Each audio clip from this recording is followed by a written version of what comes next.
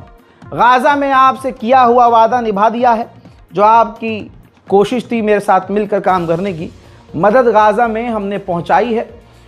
बहुत ही मुश्किल से तस्वीरें सामने लेके आया हूं, देखिएगा, शेयर कीजिएगा।